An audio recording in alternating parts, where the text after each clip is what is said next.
What's going on YouTube? Cannabis Clouds, another video for you guys. Today I am doing my full review on the Pax Flow. This is Pax's kind of latest high-end dryer vaporizer, retailing at $350. I haven't seen lately if there's any discounts on it at all yet or not, but I will say keep an eye out on that. There's always coupon codes for most of the dryer vapes out there from different sites, so always double check those guys. But I've been using this for the last I would say on and off for the last like month or so, maybe even a little bit longer than that. And I'm just going to go over kind of my thoughts with you, the pros, cons, whether I think it's worth it or not. And I'm going to do a small session on it too, so you guys can see it. I did put some vapor demos on the channel already, so if you're mainly looking for that, very short video clip on the channel already. Comes with the really simple kind of packaging. I'm going to show you what it looks like. Take the outside wrapper off. Pitch that to the side, kind of opens up kind of in the middle on the seam. Inside of it, you'll get the device, which I've already set to the side. And then in the inside of it, you get a raised mouthpiece. You get some Q-tips with kind of pick on one side, swab on the other. You get some extra screens as well off to the side. And that is about it. Right on the other side, little kind of warranty instruction booklet, but pretty straightforward. We'll set this off to the side for a second here. And then this is the actual device, and mouthpiece and button is still kind of one-on-one. So if you didn't like that, that hasn't changed at all. The bottom, you can see there is a vent now, so you get much better airflow on this than any previous Pax device. They've always been a very restricted kind of draw. That is gone. This is super open airflow. Don't hold me to it, but I wanted to say they said the airflow is very similar to the Venti as far as how wide open it is. USB-C, I know a lot of people are waiting for that. They didn't like the magnetic proprietary charger. I never had any issues with it personally, but I could understand, you know, USB-C is kind of universal. Most people using a phone have like a million of these things laying around. It just makes it easier to charge, which is nice.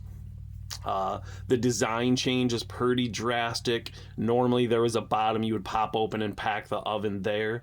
It is now very kind of reminiscent of the Firefly 2 Plus, if you ever got a chance to use that, where there is kind of your bowl right there, and it's going through the vapor path down on the bottom there. I really like this so far. I did have to get used to this part here is magnetic and it sets on there good. It's never going to fall off or anything, but it just feels like it's not completely flush, or I don't know. It's just different in general. I haven't had any issues with it coming open in my pocket. I've taken it all over it, so no issues there as well too, but just different. You're just not used to that. Other than that, really solid build quality still got the traditional Pax look on the front with the pedals on there. There is no app capability on this. It's all driven right from the device. It is really simplistic to use. I'll kind of give you a really simple rundown in a second too, but if you've used any Pax device in the past, you'll be able to pick this up and start rocking right away, which is obviously a big plus too. But I'm going to go ahead and we'll go right up towards the top of the mouthpiece area. I'm going to press that once. Oops, excuse me. Press and hold it down for a second. And then pressing on the buttons is kind of how you cycle through the heat settings. I'm just going to put it on the third one there. And just like normal, the pedals will start lighting up and kind of flashing. When it hits green, it means it's hit its kind of full heating temperature and you're ready to vape. The one thing I noticed right away from the Pax Flow versus the previous devices, you get some vapor like right away versus all the other ones that were conduction only. It almost took an extra minute or so to start building up any type of vapor production at all, so that was a nice plus. Plus I do really like the open airflow on it as well too. And comes in a couple different colors. This is like the sage green color. Comes in the traditional black as well too. I don't know why I got the green. I just figured mix it up a little bit. There's those green LEDs, and we're going to go ahead and take a quick drag just to show you.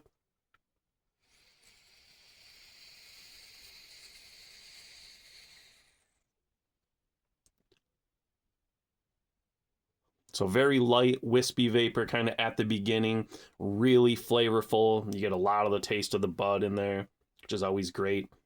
If you really wanted to, you could let it set a little bit longer to let the heat soak in there if you don't want to start taking pulls right away. I kind of like how you get more flavor at the beginning and then the vapor production ramps up.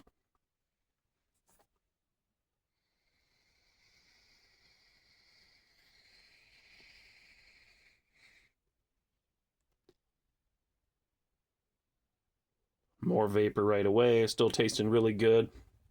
Typically, my sessions on this have been ranging anywhere from like, I don't know, like 5-ish minutes, sometimes a little bit less, depending on how many drags I'm taking or how fast. It does do a pretty good job of kind of, well, I'm like not overcooking the bowl when you're not using it. So standby, even though it's running, does a pretty good job.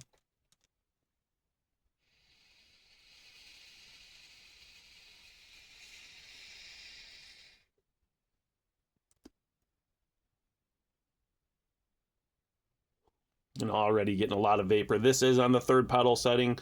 You can crank it down and get more flavor, less vapor. You can go all the way up and obviously get even more vapor production. I try to hit the middle ground. A lot of people kind of get mixed up, and I know one of the kind of dings this guy's been getting online is like, it's not putting out a ton of vapor. Well, a couple things. One, you don't have to have a ton of vapor to get you high. I think that's just a general, I don't know if people are just really used to vapes in general and they like seeing that visual like cloud production. I'm not too concerned there. As long as it tastes good and I still get medicated, then I'm golden. I don't have to worry about the rest. Just know that this is not going to be like a vapor beast by any means, but it still puts out more than enough vapor. Very good session along the way. No issues there. Battery life has been really good for me too. I don't have any issues. I'm not doing more than like 4 or 5 bowls or sessions at a time, or at least I have not yet anyway, because usually after 1 or 2 I'm more than good.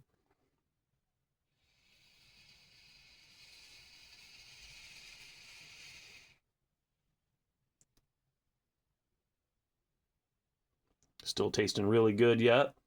As far as maintenance goes, really easy to clean. I think it's a lot easier. You basically have that small vapor path where you have that stainless steel you can wipe down. The bowl, you can literally just kind of like tap this like that a lot of the times while it's still warm, and the the ABV will just basically fall right out. And then you can still take like a little cotton swab if you want to with some ISO and wipe it down if you want to do that. I haven't even been doing that, and I just kind of do more thorough cleaning after like so many sessions. But if I kind of empty it while it's hot, I guess that's the big key. I don't have any issues there at all. They do give you the Pax kind of packer tool, which is nice too. So not only for packing, but if you do like pack it hard, which you don't really need to do, you could pick it out pretty easily as well.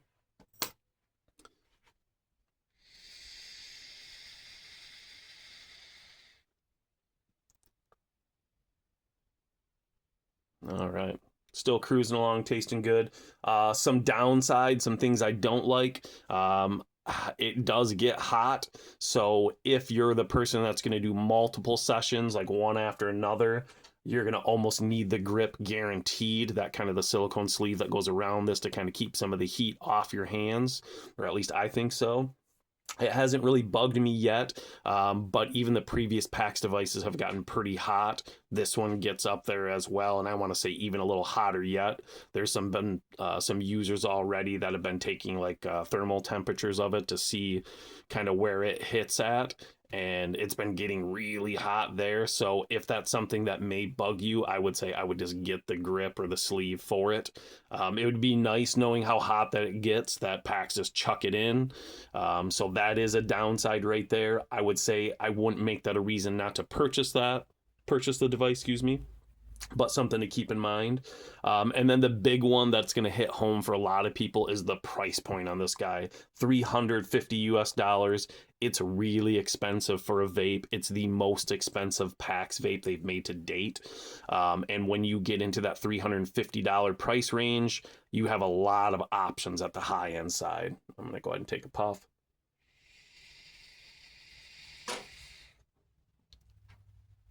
And at that $350 price point range, you start opening up into, they got the brand new VZ from Stores and Bickle. That's only $250. You have like the Tiny Mite 2. You get into that category in that range. But where this wins kind of more than anything is this thing is small. This fits in any of my pockets at all. It has gotten a little bit bigger compared to say the Pax 3 and the Pax Plus, but it's still tiny. I mean, I have small hands and I can almost hide this in my hands.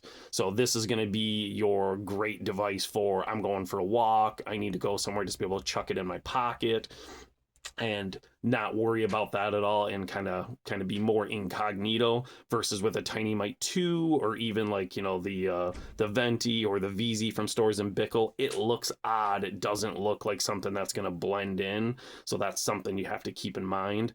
For the price point, the $350, that's a hard one to swallow. If you're already a huge Pax fan, you're probably going to really dig it. I like it a lot. I've used tons of Pax devices. If you watch some of my previous videos down below, you'll definitely notice. I like them for what they are, and you have to go in with the right expectations. This is not going to be a Vapor King. 1, 2, battery life is going to be a little bit shorter than some of the other bigger guys, but again, this is the size of a flash drive basically in your hand, or a little battery bank.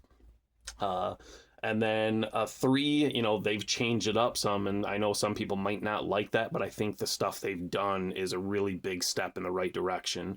USB-C charging, everybody's gonna love, at least I believe so. The open airflow, which is insane on this thing, is so much nicer than that really restricted draw, at least for me. And you do get, you know, a whole little package of stuff. You get, you know, their packing tool comes standard, that on some devices you had to, you know, purchase separately. They give you extra screens, you have the cleaning stuff inside there. But yeah, I would highly recommend it, as long as you're okay spending $350 and your biggest needs are like portability, like convenience, and just like reliability overall. But yeah, Pax Plus. Hopefully you guys enjoyed the video. If you haven't already, like and subscribe. And yeah, I'll be putting out some more videos using it out and about shortly. Take it easy, guys. Later.